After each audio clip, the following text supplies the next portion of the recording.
We begin tonight with the struggles of rural pharmacies in Arkansas. Many are closing and limiting Arkansans' access to vital health care. Some say that pharmacy benefit managers, or PBMs, are to blame. Channel 7's Chris Gay spoke with a state lawmaker about this today, as well as a Maumelle resident who is forced to jump through hoops just to get his medicine. He joins us now with the story. Chris?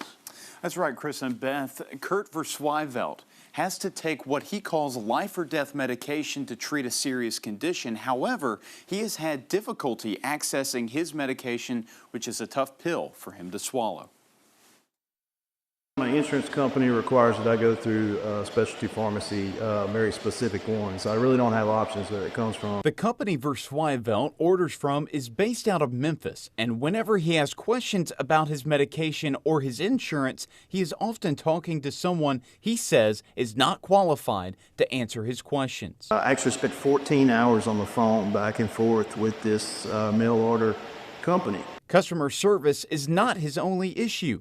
Physically receiving his vital medication is also a headache. If you're due to have your medication, on a Sunday, you either have to make sure that it's shipped, on a Thursday or a Friday. They don't ship on Sundays. A lot of times they don't ship on Saturdays. Brandon Aker, an Arkansas representative and a pharmacy owner, blames pharmacy benefit managers, or PBMs. They are artificially and purposefully inflating costs to the consumer, to the premium holder, to the employer, while it being subsidized off the backs of independent pharmacy owners, closing access and increasing costs. Because of this, Aker says the lone pharmacy in the East Arkansas town of Palestine was forced to close, cutting off what was already limited access to life-saving drugs in that town. And in those rural communities, they really value a more localized care. Forest City is just 15 minutes down the road from Palestine, but according to Aker,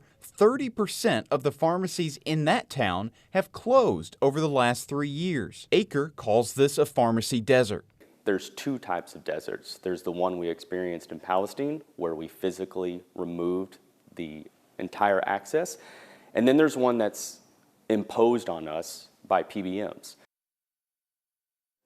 In a 2024 report, the Federal Trade Commission says that PBMs like CVS were inflating drug costs and cornering the market, which is knocking local pharmacies out of business. On your side, I'm Chris Gay.